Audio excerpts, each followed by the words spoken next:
पकड़ते हैं 5,000, 4,000, 2,000, 1,000, 500 ऐसे। ऐसे तो चालान नहीं कर सकते, कुछ बताते होंगे ना किस चीज़ का कहते हैं चालान लाइसेंस सब चाहिए मुझे, इसका लाइसेंस। पहले गाड़ी चला रहे थे 6 महीना, कोई नहीं बोला, अब सवेरे सारे लोग बोलने लगे हैं। हम लोग अप्लाई भी कर दिया, लाइसेंस भी जा रहे हैं घर लेने। सतर्क जम्मू कश्मीर का ट्रैफिक पुलिस विभाग 6 महीने से ई रिक्शा चालक बिना लाइसेंस के पूरे शहर में ई रिक्शा चला रहे हैं और कितने लोगों की जान जोखिम में डाल रहे हैं, और जम्मू कश्मीर के सतर्क ट्रैफिक पुलिस विभाग को कुछ भी पता नहीं। उन ट्रैफिक पुलिस कर्मचारियों को भी पता नहीं जो ट्रैफिक पुलिस कर्मचारी सुबह से लेकर शाम तक अपनी पीठ खुद थपथपाते हैं और ये कहते हैं कि हम ईमानदार हैं, हम ईमानदार हैं और हम ईमानदार हैं। आप ईमानदार हैं, इसमें कोई किसी को शक नहीं, किसी को कोई शंका नहीं। लेकिन फिर ये बताइए कि सड़कों के ऊपर ई रिक्शा के ड्राइवर खुद कह रहे हैं, चालक खुद कह रहे हैं कि हमने अभी लाइसेंस के लिए, लर्नर लाइसेंस के लिए हमारे पास है, हमने ड्राइविंग लाइसेंस के लिए अप्लाई किया है। यानी लर्नर लाइसेंस के ऊपर गाड़ी चलाने की इजाजत आखिरकार किसने दी? क्या ई रिक्शा के लिए कोई कानून नहीं है? इसमें कोई शक नहीं कि ई रिक्शा के ऊपर कुछ कानून लागू नहीं होते, लेकिन ई रिक्शा के ऊपर ड्राइविंग लाइसेंस का कानून तो लागू होता है, वर्दी का कानून तो लागू होता है, जूता पहनने का कानून तो लागू होता है। ये सारे कानून ई रिक्शा के ऊपर लागू होते हैं।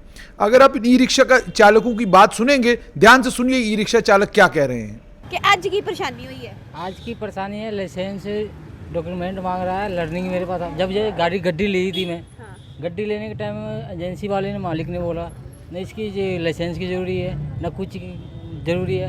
अभी मैंने लर्निंग मैंने दिया, अप्लाई किया, 2-3 महीने तो टाइम लगती है लाइसेंस आने में। लाइसेंस आने में 2-3 महीने टाइम लगती है। अभी मेरे को चीज़ बोला गाड़ी सीज कर देंगे, नहीं तो मेरे को चालान काट दिया, बोला 500 का चालान काट। ये किधर हुआ चालान? ये अपना ये मेन स्टॉप। अच्छा, मेन स्टॉप पे? मेन स्टॉप पे चालान हुआ, बोला 500 का चालान काटूंगा, फिर बोलता चल 400 कर देता हूँ। ट्रैफिक पुलिस वाला बोल रहा है? नहीं, हाँ ट्रैफिक पुलिस वाला जी। बोल रहा है। किस चीज़ का चालान बोला? लाइसेंस का। मेरे पास लर्नर, हाँ भी लर्नर देखो मैम, ये लर्निंग था मेरे पास, लाइसेंस जम्मू का। अच्छा, ये लाइसेंस दिखाना चाहिए था, वो बोल रहे हैं गंद पाया हुआ। मैंने उनको दिखाया था, बोलता है इससे आप सीख सकते हो, चला नहीं सकते हो। नहीं, ये ड्राइविंग लर्नर तो है ना? जी। लर्निंग मेरे पास है, बोले चला सकते हो, चला नहीं सकते, सीख सकते हो, आप चला नहीं सकते हो। अच्छा, ठीक है, मेरे को बड़ी दिक्कत होती है और मेरे को 2-3 महीने तो टाइम लगेगी आने में। कभी बोलते बूट डालो, कभी बोलते कपड़े डालो। वो तो रूल्स है ना, वो तो रूल्स है, है एक ना, रूल कि है, आप चप्पल में नहीं चला सकते हो। रूल है तो हम चलाएंगे कानून में। इसका जो डॉक्यूमेंट का होती है लाइसेंस का, तो शुरू में बोले लाइसेंस चाहिए नहीं मेरे को, अभी बोलते मेरे को लाइसेंस दो। तो लाइसेंस मेरे पास एक बैग कहाँ से आ जाएगा? और मैं तो अप्लाई किया हूँ, बनने में 2-3 महीने टाइम तो लगेगी। जिस समय आपने ये ऑटो रिक्शा लिया, उस टाइम पे आपको जो आपका मालिक था उसने यही कहा कि आपको कोई डॉक्यूमेंट कोई नहीं नहीं? लगेगा, हाँ, आप कोई भी नहीं लगेगा, आप सब चीज़ मांग रहे हैं। जो गोल मार्केट जाओगे पुलिस वाले पकड़ लेंगे। हाँ, हम लोगों का लाइसेंस अप्लाई हो चुका है, हाँ। वो भी आरसी मतलब दे रहे थे, गाड़ी पकड़ लिया था पुलिस वाले ने 500 का 5-5 बार आओ। पकड़ते हैं 5,000, 4,000, 2,000, 1,000, 500 ऐसे। ऐसे तो चालान नहीं कर सकते, कुछ बताते होंगे ना किस चीज़ का कहते हैं चालान? लाइसेंस सब चाहिए मुझे, इसका लाइसेंस। पहले गाड़ी चला रहे थे 6 महीना, कोई नहीं बोला, अब सवेरे सारे लोग बोलने लगे हैं। हम लोग अप्लाई भी कर दिया, लाइसेंस भी जा रहे हैं घर लेने। अच्छा, आप बोल रहे हैं जूते डालो, ये डालो। नहीं वो तो जाहिर सी बात है ना कि आप मतलब चप्पल में आप ड्राइव नहीं कर सकते हो, जी नहीं। है ना? यानी ट्रैफिक पुलिस कर्मी तंग करते हैं? हाँ, तंग करते हैं। जहाँ एशिया चले जाओ वहाँ पे गाड़ी पकड़ जाएगी। कि हम ये रोड पे गाड़ी चलाते हैं तो हमको सबसे ज़्यादा परेशानी इस चीज़ का आता है, जैसे कि कोई काले ऑटो वाले जो हैं, ये जब से लॉन्च हुआ है, मतलब जब से हमको कोई चीज़ का परेशानी नहीं है, खाली एक चीज़ का परेशानी है, वो बहुत ज़्यादा परेशानी है। वो ये चीज़ का परेशानी है, जैसे कि हम ये रोड पे चलाते हैं तो काले जो ऑटो वाले हैं वो हमको ज़्यादा तंग करते हैं। मतलब वो हमारे कभी गाड़ी के सामने कट मारेंगे, कभी कुछ करेंगे, हम लोग मतलब उनसे नाजायज़ कुछ बोलते नहीं हैं, फिर भी वो हमको देख के जलते हैं। और जैसे कि अभी कहीं उनका जो है कहीं जैसे स्टैंड है उनका, हम उनके स्टैंड से सवारी नहीं उठा सकते हैं। जैसे कि तो अभी ये कहीं तो रोड बात पे- जाहिर है ना, जहाँ पर ऑटो स्टैंड होगा वहाँ पर ई रिक्शा वाले नहीं सवारी मैम वहाँ नहीं उठा सकते हैं। जैसे कि अभी रोड पे चल रहे हुए हैं, अगर जैसे उनका वहाँ पे स्टैंड है और हम यहाँ पे खड़े हुए हैं, तो यहाँ पे तो हमारा हक है भाई कि बेझक उनको सवारी को उठा सकते हैं। जैसे यहाँ तो उठा ही सकते हैं हम सवारी, अगर यहाँ पे भी हालांकि हम सवारी उठा सकते हैं, तो यहाँ पे भी अगर वो देख लेंगे तो हमारे ऊपर मतलब गुस्ताखी करने लगते हैं और गुस्सा करने लगेंगे। अगर हम ज़्यादा बोलेंगे तो हमको हाथ भी उठाने लगते हैं, मतलब कि वो हमको ऑटो वाले? जी, वो जो काले ऑटो वाले हैं वो हमारे ऊपर हाथ भी उठाने लगते हैं। इतनी सी बात के लिए बताओ, हम भी गरीब आदमी हैं, सारा दिन अपना मेहनत मजदूरी करके 2 रुपये इकट्ठा करते हैं, और बताओ जब हमको इतना परेशानी हो रहा है तो कैसे चलाएंगे, कैसे अपनी दिहाड़ी हम बनाएंगे। मुझे बताएं, ट्रैफिक पुलिस से परेशान है, ऊपर से ऑटो वाले भी परेशान मैम कर रहे हैं। ट्रैफिक पुलिस वाले से तो उससे हम परेशानी हैं, लेकिन जैसे सबसे ज़्यादा हमें दिक्कत आता है ये रोड पे चलने पे काले ऑटो वाले से सबसे ज़्यादा। जैसे अभी कोई सवारी मिल देखा जाए जाएगी- तो अभी तक आप लोगों को रूट्स तो नहीं दिए गए हैं ना कि कहाँ कहाँ जी, आपको चलना है। हाँ, जी अभी कोई रूट हमारा नहीं है, ना कोई हमारा जो है वो है स्टैंड है हमारा, कहीं हमारा स्टैंड भी नहीं है कि उस जगह हम लगा सकते हैं, 2 पैसे हम कमा सकते हैं। हमारा कोई अभी मतलब ऐसा नियम कानून या कोई भी चीज़ नहीं बनाया गया हुआ है, इतना हम परेशान हैं। तो मुझे बताएं कि आपने इन परेशानियों के बारे में आपके जो यूनियन के प्रधान हैं उनसे बात की? जी वो हमारे बाबू जी हैं, वो उन्हीं के वजह से हम थोड़ा बहुत रिक्शा जो चला पाते हैं वो उन्हीं के वजह से चला पाते हैं। अगर वो हमारा सपोर्ट नहीं करे ना तो हम थोड़ा सा भी रिक्शा नहीं चला पाते हैं, क्योंकि इतना हमें परेशान किया जाता है। अभी वो जो एक बंदा था हमारा, उसका जो है 2000 रुपये उसका चालान मांग रहे थे, तो उसको किसी तरीके से हमने बोला किस हाथ चीज़ जोड़ा। का? कौन सा बंदा? मैम वो जो वही जो आपको बता रहा था ना जिसका, उसी का चालान हुआ है। किसी तरीके से किस हमने चीज़ का? छुड़वाना, उसका बेचारे का ना माँ बाप है, कोई भी चीज़ नहीं है। वो बेचारा यहाँ आया है अपना देश परदेश छोड़ के, यहाँ पे 2 पैसे कमाने के लिए आया है कि मैं 2 पैसे कमाऊँगा। और जैसे कि अभी ये ट्रैफिक वाले पुलिस वाले भी परेशान करते हैं, जैसे काले ऑटो वाले भी परेशान करते हैं। ये चीज़ नहीं होना चाहिए। जैसे हम मेहनत करते हैं, अपना हक का पैसा मांगते हैं, किसी से नाजायज़ मांगते भी नहीं हैं। हमारा मेहनत का हक का पैसा मुझे मिले और बाकी मुझे कोई टेंशन नहीं है। सरकार से सरकार से मुझे एडमिनिस्ट्रेशन यही निवेदन है कि हमारा हक का पैसा, बस प्लीज़ रिक्वेस्ट है कि हमारा ये चीज़ जो हमारा हक है, कम से कम वो चीज़ मिलना चाहिए हमको।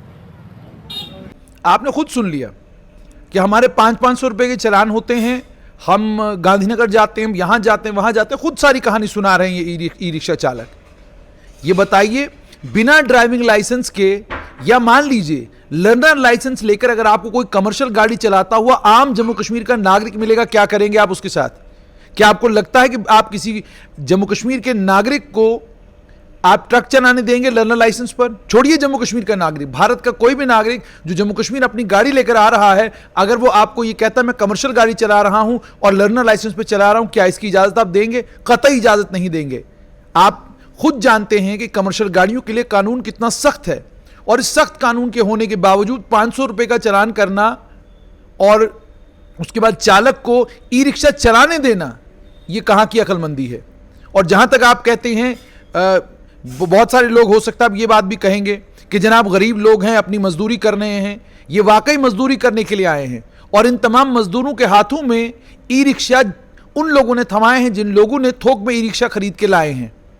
और उसके बाद उन लोगों ने, चूंकि वो जानते हैं कि ई रिक्शा के लिए फिलहाल वो सारे कानून नहीं है जो बाकी गाड़ियों के लिए हैं, इसलिए उन लोगों ने क्या किया कि इन लोगों के हाथों में ई रिक्शा दे दिए। उसके बाद इनके लर्नर लाइसेंस के लिए अप्लाई किया, और उसके बाद जब लर्नर लाइसेंस इनका बन गया, अब उनके ड्राइविंग लाइसेंस के लिए अप्लाई किया है, जबकि वो अलग अलग रूटों के ऊपर लोगों की जान जोखिम में डालकर पूरे शहर में ई रिक्शा चलाते फिर रहे हैं। सरकार कहां सोई हुई है? ट्रैफिक पुलिस विभाग के वो ईमानदार कर्मचारी कहां सोए हुए हैं जो सुबह से लेकर शाम तक कोई मौका नहीं छोड़ते जिस मौके में वो सोशल मीडिया के ऊपर वायरल ना हो किसी न किसी कारण? कभी किसी का चालान कर रहे हैं तो वायरल हो रहे हैं, कभी उनके खिलाफ कहीं धरना प्रदर्शन हो रहा है और वो अपनी ईमानदारी के दावे कर रहे हैं तो उसके लिए उनका वीडियो वायरल हो रहा है। कहां है वो तमाम लोग? 6 महीने से क्या आप लोगों को ये चालक नजर नहीं आए? 6 महीने से आपको ये नहीं पता चल रहा था कि शहर के अंदर ई रिक्शा चलाने वाले बिना ड्राइविंग लाइसेंस के ई रिक्शा चला रहे हैं? क्या इन चीजों की खबर आपको नहीं हुई, या आपके दरवाजे पर किसी ने दस्तक नहीं दी? हैरान करने वाली बात है। कानून सबके लिए एक होना चाहिए। कानून जम्मू कश्मीर के नागरिक के लिए भी वही, और देश के किसी भी कोने से आया हुआ आदमी जो जम्मू कश्मीर में अपने लिए रोजी रोटी तलाश कर रहा है, कानून उसके लिए भी वही होगा।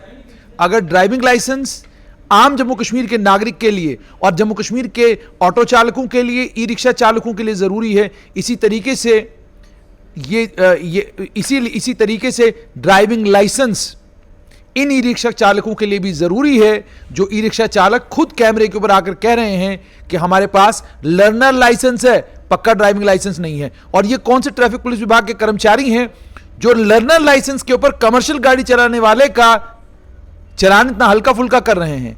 क्या कानून की परिभाषा आप लोगों को मालूम नहीं, या आप लोगों को लगता है कि ई रिक्शा वालों को छूट देनी है और ई रिक्शा वालों के ऊपर कोई कानून लागू नहीं? और क्या आपने आप सिर्फ अपनी जो ट्रेजरी, जो आपकी चेस्ट है ट्रैफिक पुलिस विभाग की, यानी हर साल आप महीने के साल के एंड पर आप एक अपना फिगर देते हैं और कहते हैं इस साल हमने इतने चालान किए और इतना चालान करने के बाद इतना पैसा हमने जमा किया, इतना खजाने को हमने, सरकारी खजाने को अमीर किया।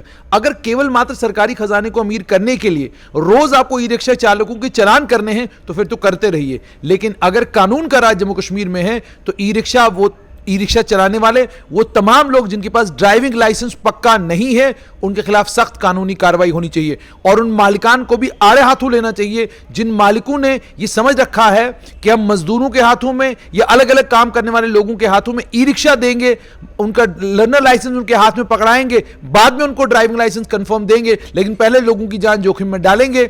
लोगों की जान जोखिम में डालकर अपनी कमाई करते रहेंगे और जब कोई बड़ा हादसा होगा उसके बाद जागेगा हमारा जम्मू कश्मीर का ट्रैफिक पुलिस विभाग, उसके बाद जागेगी हमारी जम्मू कश्मीर पुलिस, उसके बाद जाकर कार्रवाई करना शुरू होगी।